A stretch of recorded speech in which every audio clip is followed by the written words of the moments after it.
Question number 10, the Honourable Annette King. Thank you, Mr Speaker. My question is to the Minister of Housing. Which of the recommendations on housing from the Expert Advisory Group on Solutions to Child Poverty will he implement? The Honourable Phil Heatley. Mr Speaker, I note that the paper contains many proposals that are worthy of serious consideration and that complement many existing initiatives. However, the paper is currently a draft that's been released for public comment and is not expected to be submitted to the government until later this year in its final form. I look forward to working with my colleagues in due course on the government's response. The Honourable Annette King. Supplementary question, Mr Speaker. Does he agree with the Expert Advisory Group on Solutions to Child Poverty that there is a lack of supply of housing, especially in Auckland, leading to overcrowding, temporary housing shortages and homelessness, and it's linked to affordability? The Honourable Phil Heatley. Yes, Mr Speaker, I agree with many aspects in the report. Many of them are not news to me or this government. They may be news to the Labour Party. Was that? Oh, point of order, Mr Speaker. Was that necessary? It was a straight question. I think the member's point is fair enough that, in fact, the Minister did ask a very specific question. The Minister said he agreed with many aspects of the report. He didn't actually answer whether he agreed with that aspect. And since he gave an unnecessary comment at the end, he'll now get to his feet and answer the question. The Honourable Phil Heatley.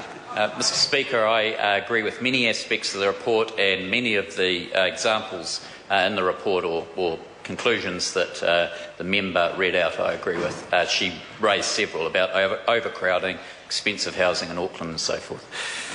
The Honourable Annette King. Supplementary question, Mr Speaker. Does he agree with the Expert Advisory Group on Solutions to Child Poverty that there is a limited stock of community housing and policy impediments to its expansion?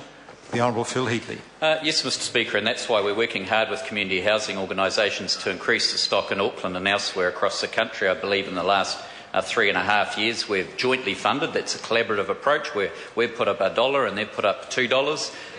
We've funded about 700 new builds across New Zealand, many of them in Auckland. We're very proud of our relationship with the community housing sector. The Honourable Annette King. Question, Mr Speaker. Does he agree with the Expert Advisory Group on Solutions to Child Poverty that the government needs to take immediate action to increase the number of social and affordable houses? And if so, why, after 4 years as Minister, can he not identify which state houses are in the wrong place, are the wrong size and are in poor condition?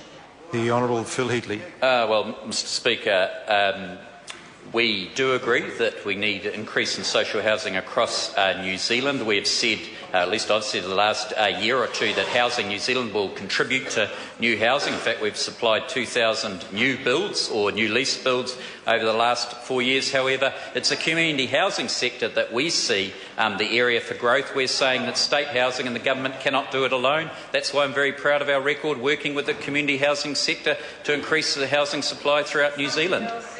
Supplementary question, Mr Speaker. Why is he unable to identify which state houses are in the wrong place, the wrong size and in poor condition, something that he has been saying for 4 years but is unable to provide in terms of an answer to this House? The Honourable Phil Heatley. Well, Mr Speaker, I'll give you two examples of where houses are in poor condition or they're the wrong size or whatever it is. One is in Farmers Crescent, where we decided to remove those ugly state houses and all the problems that came with it, and the Labour Party opposed us doing that. The other place is in Tamaki, where we've got 3,000 state houses on quarter-hour or half-acre sections, and interestingly, the Mana Party, the Green Party and the Labour Party are opposing us fixing up those houses as well. So everywhere where we identify old, cold and mouldy state houses on large sections that are the wrong size, the Labour Party opposes us doing something about it.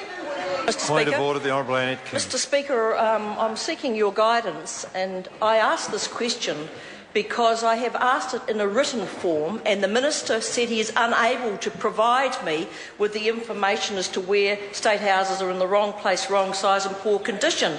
But today he has started to provide some answers. No order. The members now debating the minister's answer. And I mean, the minister, I can't be party to all that information. And the minister did answer the question asked. The member asked why the government couldn't, why he couldn't identify certain things. And the minister explained what happened when they did identify certain things and why it was difficult. And I can't. It was an answer to the question.